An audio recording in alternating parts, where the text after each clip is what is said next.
하나님의 말씀 예레미야 18장 6절과 18절 다 같이 읽겠습니다. 6절 시작. 여호와의 말씀이니라. 이스라엘 족속아, 이 토기장이가 하는 것 같이 내가 능히 너희에게 행하지 못하겠느냐. 이스라엘 족속아, 진흙이 토기장의 손에 있음 같이 너희가 내 손에 있느니라. 18절. 그들이 말하기를 오라 우리가 꾀를 내어 예레미야를 치자. 제사장에게서 율법이, 지혜로운 자에게서 책략이, 선지자에게서 말씀이 끊어지지 아니할 것이니 오라 우리가 혀로 그를 치고 그의 어떤 말에도 주의하지 말자 하나이다. 하나님, 우리가 주님의 말씀 앞에 섭니다. 주의 은혜, 주의 임재 안에서 우리가 자유를 누리고 또 하나님의 생명을 공급받아 하나님 그리스도의 몸으로 그렇게 그리스도의 형상으로 세움받기를 원합니다. 하나님, 이 시간에 함께하여 주시고 인도하여 주시옵소서. 빛 비춰주시고 좋은 마음으로 주님의 말씀에 믿음을 화합하고 열매 맺게 하여 주시옵소서. 말씀을 전하는 종을 붙잡아 주시고 주의 권능과 은혜로 채워 주시옵소서. 예수님의 이름으로 기도합니다. 아멘. 어느 인터넷 커뮤니티에 한 교사가 다음과 같은 글을 올렸어요. 제목은 이거예요. 수업 시간에 자는 학생 깨웠다고 민원 받았습니다. 제가 읽어볼게요.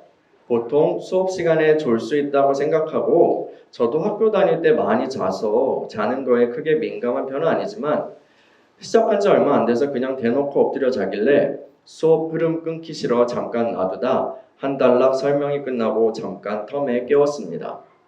욕한 것도 아니고 저기 쟤 좀 깨워라 했을 뿐입니다. 점심시간에 교장 선생님이 불러갔더니 해당 학생 부모에게 민원이 들어왔다면서 자는 것도 학생의 자유인데 침해하고 수업 시간에 학생을 지목해서 깨우면 그 학생이 쪽팔려서 가스라이팅 되게 한다고 항의 전화 왔더라고요. 그리고 혹시 험한 말을 했거나 학생의 신체를 건드려서 깨웠냐 하시길래 아니 그러지 않았다고 했습니다. 여학교라 신체 접촉은 절대 안 합니다. 요즘 시대상 꼬투리 잡히기 싫어서 칭찬하면서 가벼운 스킨십 같은 것도 하지 않습니다.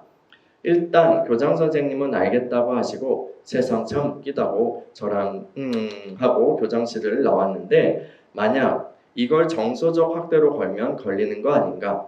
건드려서 깨우면 신체적 학대, 말로 깨우면 정서적 학대, 자는 거 냅두면 방임에 의한 학대인가?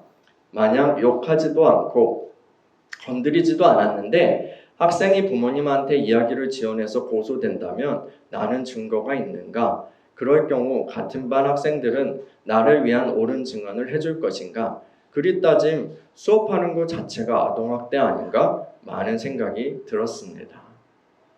글은 이렇게 끝나요. 많은 사람들이 이 글을 읽고요. 댓글을 달았어요. 제발 주작이라고 해주세요. 주작이 뭐냐면 조작이에요. 꾸며낸 이야기라고 해주세요. 이런 글부터 또 그 부모를 비난하는 글 아니면 이 시대를 한탄하는 그런 내용들이 이제 대부분이었는데요. 여러분들의 이 글을 읽으면서 어떤 생각이 드셨나요? 수업 시간에 자는 것은 학생의 자유인데 교사가 그것을 침해하였고 그래서 우리 아이가 수치심을 느꼈다. 그러므로 교사가 잘못했다. 개인의 자율성을 최고의 덕목으로 여기는 우리 시대를 대변하는 그런 생각인 것 같아요. 이런 거죠. 내가 곧 기준이고 나의 선택에 토를 다는 행위는 다 부당한 폭력이다. 사실 이것은 우리 시대 최신 경향처럼 보이지만요. 사실은 태고적부터 인간 안에 자리 잡고 있었던 생각입니다. 이것은 하나님의 원수가 최초의 인간 아담과 하와 안에 집어넣었던 그 생각이죠. 우리 창세기 3장으로 한번 가볼까요? 창세기 3장. 창세기 3장이 중요하죠. 창세기 3장 1에서 5절을 같이 읽어볼까요? 시작. 그런데 뱀은 여호와 하나님이 지으신 들짐승 중에 가장 강교하니라. 뱀이 여자에게 물어 이르되 하나님이 참으로 너희에게 동산 모든 나무의 열매를 먹지 말라 하시더냐. 여자가 뱀에게 말하되 동산 나무의 열매를 우리가 먹을 수 있으나 동산 중앙에 있는 나무의 열매는 하나님의 말씀에 너희는 먹지도 말고 만지지도 말라. 너희가 죽을까 하노라 하셨느니라. 뱀이 여자에게 이르되 너희가 결코 죽지 아니하리라. 너희가 그것을 먹는 날에는 너희 눈이 밝아져 하나님과 같이 되어 선악을 알 줄 하나님이 아심이니라.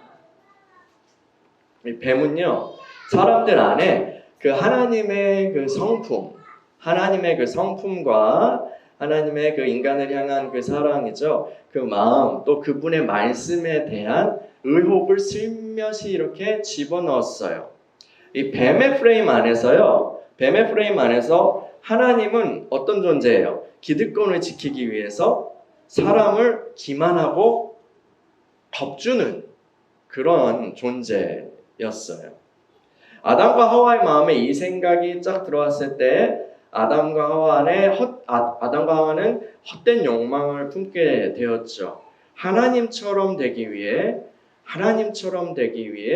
그래서 하나님을 배신하는 죄를 범하게 됩니다. 그 결과 그들은 하나님이 주신 아름다운 모든 것들로부터 그 복으로부터 떨어져 나가고 죄로 인한 사망의 저주 아래 거하는 그런 인생이 되었죠. 뱀이 하나님께 씌운 이 프레임은 타락한 인간 안에 문신처럼 쫙 새겨졌고요. 그래서 사람은 계속 그 프레임으로 하나님을 보게 되었어요. 죄인은요. 사람은 하나님과 원수가 되었어요. 처음에는 이 뱀만 하나님의 원수였는데 이제는 사람도 하나님의 원수가 되었어요.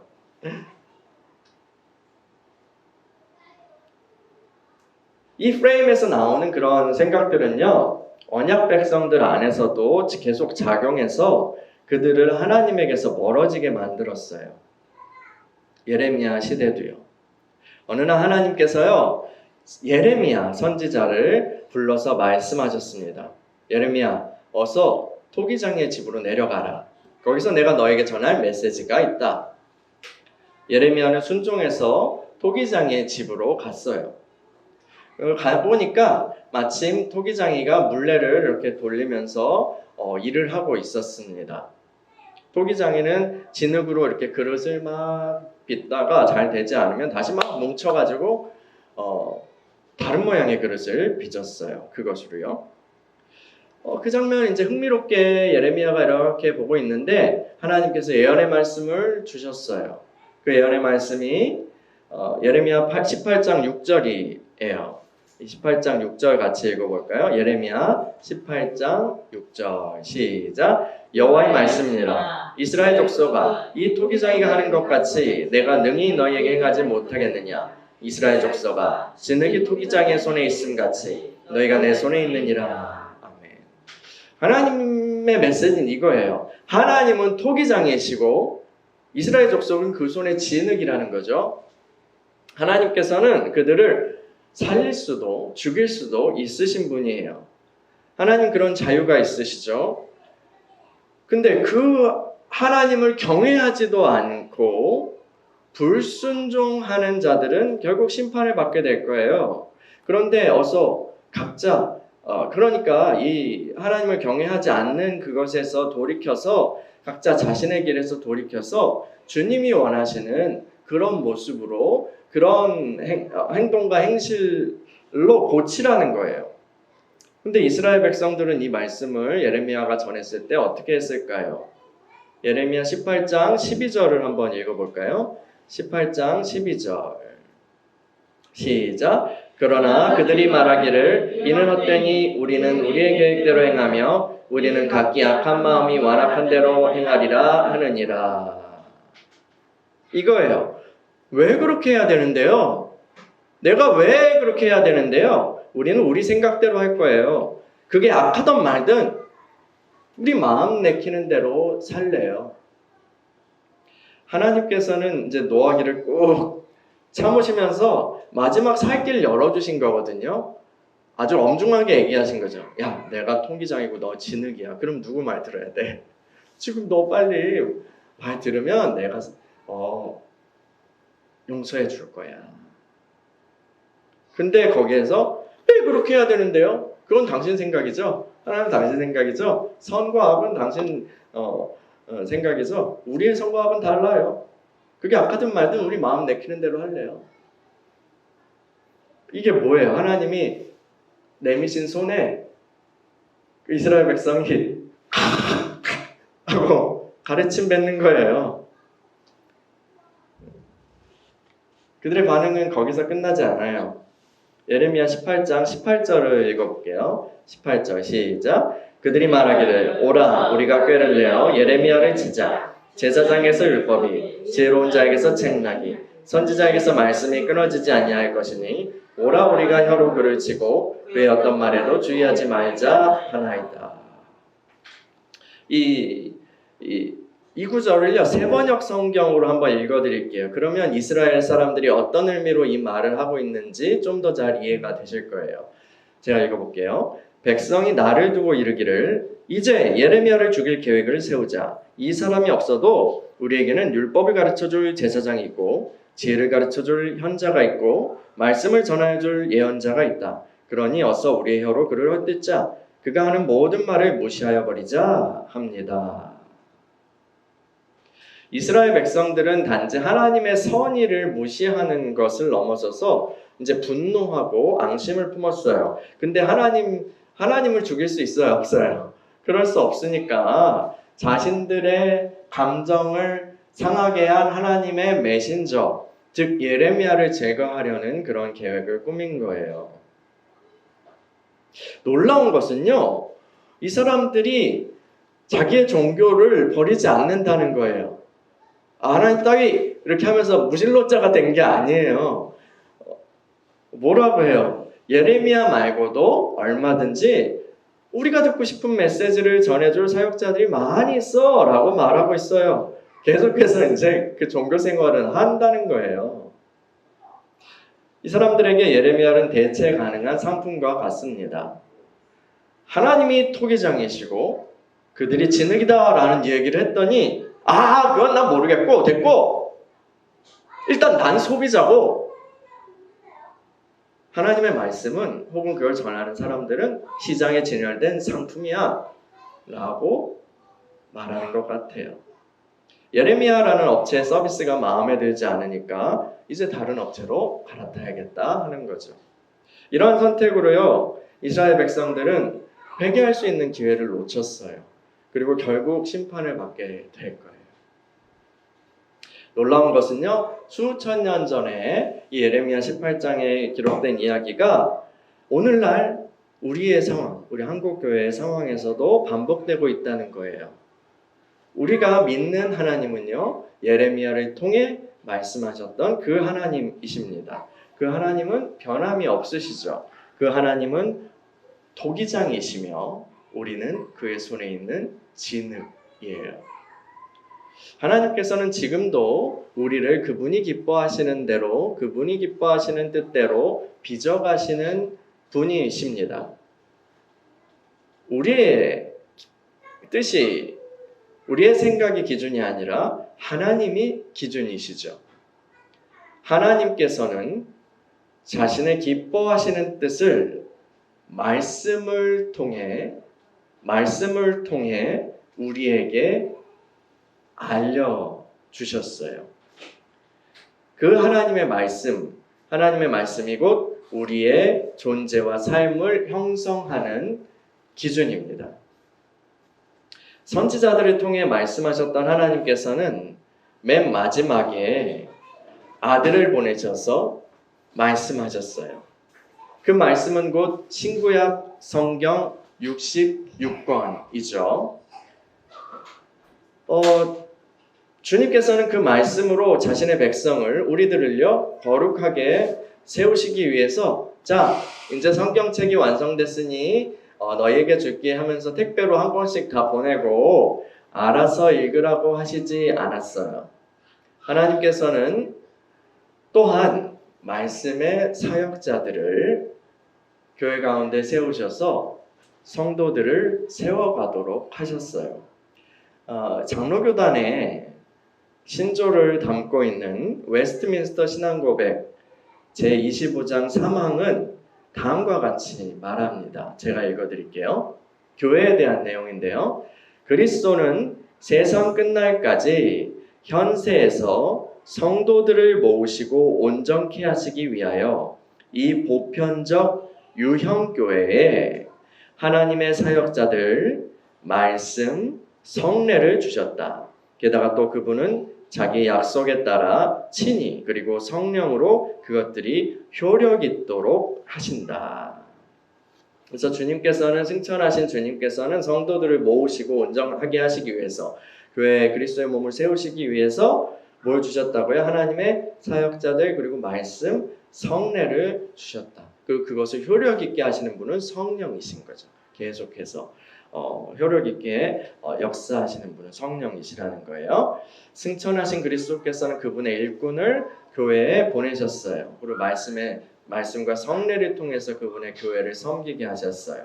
사역자들은 머리이신 그리스도로부터 성령의 충만함, 그 말씀의 충만함, 생명의 충만함을 받아서 각 지체에 그리스도의 몸의 각 지체에게 생명을 전달하는 그런 마디와 같습니다.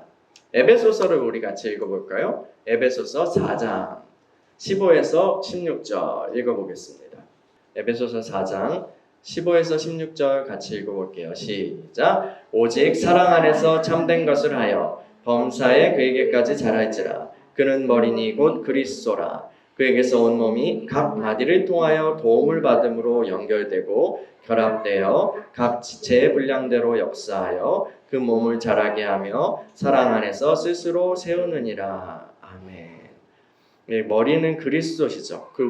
이제 우리는 그리스도의 형상으로 함께 지어져 와야 되는데, 그런데 그 머리로부터 이제 공급을 받아요. 그런데 어떻게 해요? 온몸이 각 마디를 통하여 도움을 받음으로 연결되고 결합돼서 그래서 몸을 자라게 하나님께서 몸을 자라게 하신다. 이런 이야기예요. 그래서요. 교회의 멤버가 된다는 것은요. 공동체와 연결되는 거예요. 그 연결을 통해서 그 머리로부터 생명을, 말씀을, 은혜를 공급받게 돼요. 중요한 것은 또 있어요. 그 교회의 그 마디라고 할 수 있는 사역자와의 연결이에요. 사역자와의 연결이에요. 이 어떤 교사는요, 이 연결을 말씀 관계라고 그렇게 부릅니다. 우리 시대에는요, 유튜브라는 엄청난 도구가 있어요. 그래서 그 기술을 통해서 우리는 언제 어디서나 인터넷만 되는 곳이라면 탁월한 설교자들의 설교를 들을 수가 있습니다. 또 언어만 된다면 국내뿐 아니라 세계 최고의 사역자들의 말씀을 들을 수 있는 시대예요. 이것은 교회에서의 어떤 시대에 믿는 이들도 누리지 못했던 특권입니다. 또 코로나 팬데믹이라는 그런 특이한 상황으로 인해서 온라인 예배도 많이 활성화되고 발전했어요.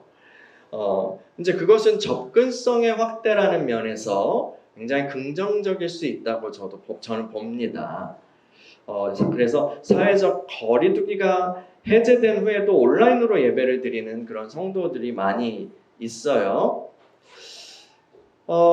그런데 온라인으로 계속 예배를 드린다고 하더라도, 온라인 교회가 그렇게 유지된다고 하더라도 어떤 방식으로든 신자는 이 교회 공동체와의 관계성에 연결되어 있어야 합니다. 연결되어 있어요. 온라인이라도 오프라인이라도 중요한 건 연결되어 있어야 돼요. 특히 목회자와의 그 말씀 관계를 맺는 것이 중요합니다. 그 관계를 맺는 게 중요해요. 온라인 교회라도 그 연결을 잘 세워간다면 이 시대에 좋은 목회 패러다임이 될 수 있다고 저는 봐요. 그런데 단지 이제 주일날이 돼서 카페에 가가지고 차 딱 한 잔 시키고 그냥 노트북 켜가지고 설교만 듣고 그냥 많은 그런 방식이라면 저는 그걸로 끝난다면 저는 바람직하지 않다고 생각해요. 왜냐하면 그런 방식으로는 이 말씀 관계를 통한 은혜를 받기 어렵기 때문이죠. 그 관계를 통해서 주님이 머리로부터 그렇게 그 지체들에게 은혜를 공급하시는 그것이 있는데 그 관계가 없으면 그게 그 은혜를 받기가 어려운 거예요. 그러니까 그 관계를 통해서 공급되는 은혜는 유튜브 설교 청취로는 대체가 불가능한 거죠. 오프라인 예배도요, 만약에 관계성이 없다면, 그 사역자와의 그런 공동체와의 관계성이 없는 채로 드려진다면 이것 마찬가지예요. 그거는 그 교회를 통한 은혜를 받기 어려워요. 그래서 한 교회의 멤버가 된다는 것은 말씀 관계 안으로 들어간다는 거예요. 말씀 관계를 맺는다는 거예요. 이것은 마음 내키면 모였다가 아무 부담 없이 흩어지는 그런 어떤 느슨한 관계가 아닙니다. 이거는 사랑과 책임의 어떤 언약 관계예요. 목회자는 주님의 사랑으로 성도를 품고 말씀과 기도로 교회를, 공동체를, 성도를 세워가겠다는 약속을 하고요. 성도는 또 사역자와 교회의 지도를 받고 주님의 몸으로 세워져 가겠다고 결단하는 그런 것이죠. 이건요, 이런 관계를 맺는 것은 포인트를 정립하기 위해서 마트에 회원가입하는 것과는 다른 것입니다. 우리 주님께서는 너희가 가서 세례를 주고 말씀을 전하고 가르치라고 하셨어요. 그분은 또한 어떻게 말씀하셨냐면 그 말씀을, 내가 너에게 분부한 것을 가르칠 뿐 아니라 지켜 행하게 하라라고 말씀하셨어요. 그렇게 명령하셨어요. 그러니까 지식과 정보를 전달하면 알아서 그들이 선택하는 것이 아니라, 지식과 정보만 전달하면 되는 게 아니라 어떤 권면과 훈련이 포함되는 거예요. 그런데요, 오늘날 교회 환경에서는요, 많은 경우 이 권면과 훈련의 벽조차도 넘지 못할 때가 있어요. 이 말씀 선포 혹은 가르침, 설교조차도 사람들을 불편하게 하는 이야기를 하기가 어렵기 때문이죠. 사람들은요, 위로하고 힘을 주고 또 지금 열심히 내가 하는 일에 박차를 가하게 하는 그런 어떤 동기부여하는 그런 말씀을 환영합니다. 물론 이건 필요해요. 또 하나님은 위로하고 격려하고 힘주시는 분이잖아요. 근데요, 하나님은 또한 거룩하신 하나님이시죠. 죄를 미워하시는 하나님이시고요. 또 이 세상을 사랑하지 말라 라고 하시는 분이에요. 성경은요, 성경의 메시지는요, 막 향방 없이 이렇게 헤매는 사람들에게, 향방 없이 막 달리는 사람들에게 잠깐, 당신은 지금 무엇을 위해서 그렇게 달려가고 있습니까? 라고 계속해서 그렇게 질문해요. 근데요, 그런 말씀은 종종 사람들을 불편하게 하죠. 어떤 초신자가 이제 교회에 나온 지 얼마 안 됐나 봐요. 근데 이제 집을 이사하게 됐어요. 이사하게 돼서 이제 목사님이 신방을 갔습니다. 근데 목사님이 가서 시편 1편의 말씀을 읽고 축복을 해줬어요. 그런데요, 그 초신자가 그만 시험에 들고 말았습니다. 왜였을까요? 시편 1편에 마지막 구절이 기분 나빴기 때문이에요. 마지막 구절이 뭘까요? 무릇 의인들의 길은 여호와께서 인정하시나 악인들의 길은 망하리로다. 이거 누가 이제 SNS에 누가 댓글같이 올린 그런 사례였는데, 그 글을 올린 분은 이제 자기 사례는 아니고 이제 지인의 사례인데, 성도들이 이렇게 시험을 들 수 있으니까 그런 상황에서는 이제 목회자가 시편 1편의 이 후반부는 읽지 말았어야 했다 라는 식으로 말했어요. 여러분 어떻게 생각하세요? 목회 스킬 면에서는 그래요. 어떻게 주머니에 넣어둘 수 있는 생각 같아요. 그런데요, 이 목사님이요, 치는 설교를 한 것도 아니에요. 죄를 지적한 것도 아니에요. 축복한 거죠. 시냇가에 심은 나무처럼 이렇게 열매를 맺고 번성하기는 그 말씀으로 아마 축복을 했을 텐데요. 근데 시편 1편의 전체 그 말씀 중에 어떤 한 부분이 그 성도의 마음을 콱 찔렀어요. 콱 찔렀던 거예요. 그러면요, 뭐예요? 목사님이 잘못했네요. 그죠? 말씀이 잘못했네? 말씀이 잘못됐네. 그런가요? 그래요? 네, 그렇게 대답해 주셔서 감사합니다. 만약에 목사님 잘못했네 이렇게 대답 나오면 내가 다음을 이어가기가 쉽지 않았을 텐데 감사합니다. 아니에요. 말씀이 잘못하지 않았어요. 목사님도요 잘못한 것 같지 않아요. 그 성도가 그때 느꼈던 그 신방 예배에서 느꼈던 이 찔림은 성령의 역사였을 것입니다. 저는 그렇게 봐요. 지금 그 말씀을 통해서 이렇게 말씀하시는 거죠. 지금 너는 어느 길로 가고 있니? 지금 너 어느 길 위에 서 있니? 그러니까 이렇게 말씀하시는 주님 앞에서 주님 제가 그동안은 대충 살았지만 이제는 주님을 선택합니다. 이제는 복의 길을 선택합니다. 나를 의인으로 불러주시니 감사합니다. 아멘. 이렇게 결단하고 돌이켰어야 했어요. 그러면 아마도 그분을 향한 놀라운 은혜와 복이 풀어졌을 거예요. 그런데 그 기회를 놓쳐버렸죠. 촉신자는요 연약하니까 그럴 수 있어요. 그런데 그 이야기를 이제 전해준 분도 있고 그 이야기를 들은 다른 이제 형제 자매들도 있잖아요. 나 목사님한테 이렇게 해가지고 우리 그 말씀 때문에 시험 들었잖아. 막 이렇게 하면은 근데 다른 이미 신자들이 있을 거 아니에요. 그러면 그분들은 이 초신자에게 설명해 줬어야 했어요. 그것은 맞아. 거기서 이렇게 마음에 찔림을 받은 것인데 그것은 하나님의 은혜 받을 기회야. 하나님 너를 사랑하셔. 그리고 옳은 길로 돌이키기 원하시고 이미 그런 은혜를 주셨어.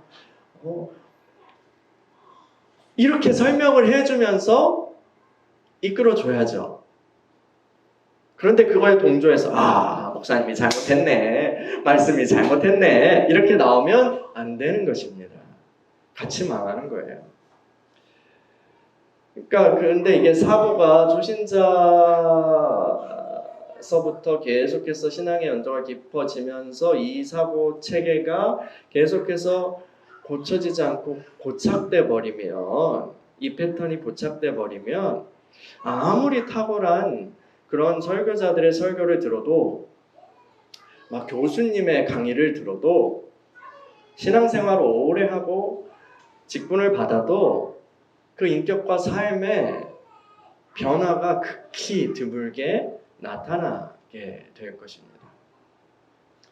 아까 제가 수업 시간에 대놓고 잠을 자는 그 학생을 깨운 교사가 막 혼란스러워서 올린 글을 읽어드렸잖아요.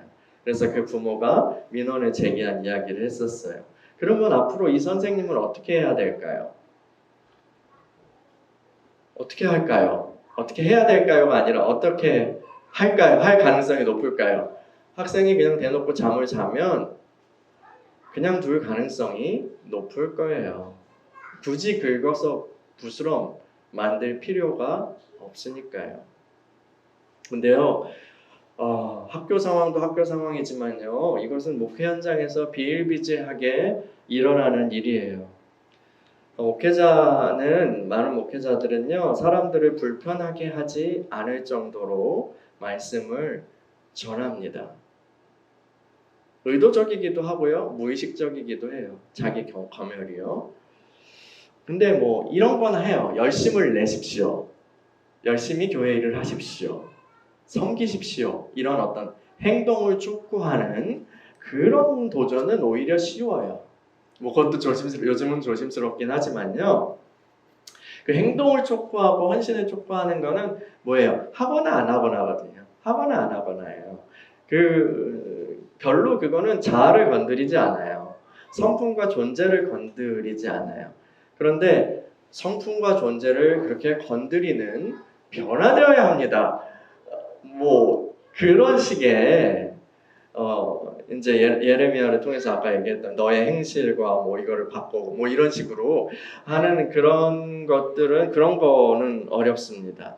잘못 건드리면 죽죠.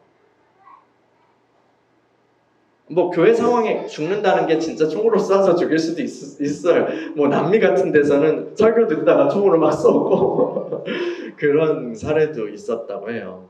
또 우리나라에도 어떤 목사님은 칼에 찔리고 막 그랬잖아요. 교회 상황에 따라 다를 거예요. 그래서 뭐 마음에 안 들면 이제 떠날 수도 있고요. 아니면 그 사람이 조금 더 리더십이 있으면 사람들과 함께 교회를 떠날 수도 있어요. 그런 사례 참 많거든요. 아니면 더 힘이 있어. 중직자야. 장로님이야. 그러면 어떻게 할까요? 그 목회자를 누가 떠나? 목회자가 떠나야지 하면서 목회자를 해고하는 방향으로 일할 수도 있어요. 이런 거가 있으면요. 이 설교자는, 목회자는요. 어떻게 되기가 쉬울까요? 평화와 안정을 택하게 됩니다. 그것도 나쁜 건 아니라고 봐요. 어쨌든 조직은 지킬 수 있거든요.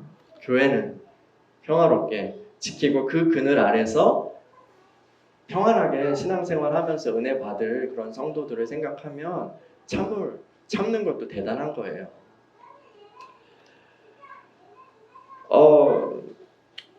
어른 세대, 우리 권사님 같이 어른 세대의 신자들은 교회의 뿌리라도 박았어요. 교회의 뿌리를 내리는 그런 것을 했었죠. 그래서 그 교회 공동체에 책임과 애정이 있었습니다. 그래서 무슨 마음에 안 드는 일이 있으면 지지고 볶고 싸우기라도 하는 거예요. 그것도 어떤 의미에서 애정인 거예요. 책임성이고요. 물론 자아와 이런 것들이 있고 하지만 결국은 그 교회 안에 내가 어떤 그게 인간적이든 아니면 예정이 있다는 거거든요. 근데 젊은 세대는 좀 달라요. 그냥 멍을 뿌립니다. 뿌리 내리는 경우는 별로 없어요. 교회가 그 교회 공동체가 제공하는 서비스와 생태계를 그렇게 누리다가도 마음 상하는 일이 딱 있으면 미련 없이 딱 손절할 수 있어요. 그리고 얼마든지 대체 가능하죠. 제가 IFC몰 가다가 타임스퀘어 갈 수 있거든요. 아니면 김포 프리미엄 아울렛 가도 되거든요. 이런 느낌인 거죠. 어떤 영성가는요, 이 결혼관계요, 부부죠. 결혼관계에 대해서요, 하나님이 사람을 만드시는 용광로다라고 그렇게 불렀어요. 이 남편과 아내는 떨어질 수 없는 그런 관계잖아요. 굉장히 친밀한 관계죠. 맨날 얼굴 맞대고 또 살을 맞대고 하는 그런 관계인데 그 관계에서 이 하나님께서 철이 철을 날카롭게 하듯이 철로 철을 날카롭게 하듯이 서로를 통해서 그렇게 연단하신다는 거예요. 그런 관점에서 이 결혼 관계는 사람 만드는 용광로다 이렇게 얘기를 한 건데요. 이제 그것이 가능한 이유는요. 일단 이 사람들이 결혼 관계를 어떻게든 지켜내려고 그 관계에 대한 어떤 애정, 그 책임 이런 것들을 지키려고 노력하였기 때문이에요. 그러나 오늘날은요, 하나님이 결혼 관계를 용광로로 쓰시기도 참 거시기한 그런 시대가 되었어요. 왜냐하면 이혼이 너무 쉬워졌거든요. 그리고 이제는 별로 막 흠도 안 되는 시대잖아요. 더 이상 결혼은 하나님이 하나님에 되게 하신 것이 아니죠. 그냥 사람의 합의일 뿐이고요. 편의적인 부분일 뿐이고, 그냥 불편하면 각자 갈 길 가자라고 하면 돼요. 그 결혼도 근데 이 시대 이렇게 생각하는데 이 교회 공동체 관계야 말의 모양일까? 이 상호 책임을 가지고 그리스도의 형상을 이루어가는 그런 일에는요, 고통이 수반됩니다. 눈물과요, 인내가 필요하죠. 힘든 상황에서도요, 정직하게 서로 이야기하고 또 사랑으로 올바른 것을 진리를 말하고 그렇게 변화를 이루어가는 것은 이 말씀 관계, 사랑으로 말씀 관계를 맺을 때에 가능합니다. 업체와 소비자의 관계로는 이런 일들이 일어나기가 쉽지 않아요. 일어날 수 없다고 봐요. 여러분, 이게요, 제가 생각하는 목회 사역이에요. 그것은 말씀 관계를 통해서 이루어지는 거예요. 저는 여러분과 그리고 그 이후에 우리와 함께 하게 될 다른 성도들과 이 관계를 맺어나가기를 원합니다. 혹시 뭐 주님의 다른 그런 뭐 계획이 있어서 여기 우리가 헤어지게 된다 할지라도요. 그래서 여러분들이 다른 공동체와 또 다른 사역자와 동행하게 된다고 할지라도요. 꼭 그 말씀 관계를 통해서 은혜를 받는 그런 교회 생활을 해나가시길 바랍니다. 말씀 관계 없는 그런 교회 생활은요, 이런 거예요. 무료급식소에서 그냥 연명하는 삶과 같아요. 그저 생존할 뿐입니다. 그냥 생존하는 거예요. 떠돌아다니니까 자유롭죠? 그 자유가 노숙인의 자유예요.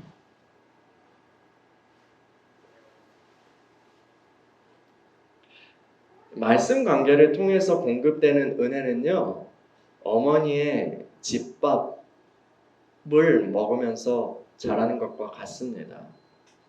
이 안정된 가정에서요, 사랑으로 차려진 그 집밥을 먹는 것을 대체할 수 있는 것은 없습니다. 뭐 요리를 좀 잘하는 엄마가 있을 수도 있고 아니면 조금 그냥 그런 실력을 가진 그런 엄마도 있을 수 있지만 중요한 건 뭐예요? 그 엄마의 사랑과 애정과 그리고 그걸 통해서 공급되는 것이 있는 거예요.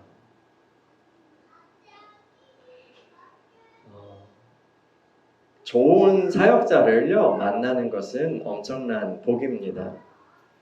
제가 여러분에게 복이 되는 사역자이길 원합니다. 저를 위해서 그렇게 기도해 주세요. 또한 저를 신뢰하고 그 말씀 관계 안에서 동행하고 계신 여러분께 감사를 드립니다. 우리의 만남과 교제를 통해서 풍성한 은혜를 주시는 그런 주님께 또 감사와 찬양을 올려드립니다. 우리 주님의 사랑 안에서 아름다운 교회로 세워져 나가는 그런 겨자씨 하나의 교회 공동체가 되길 간구합니다. 우리 함께 기도하겠습니다.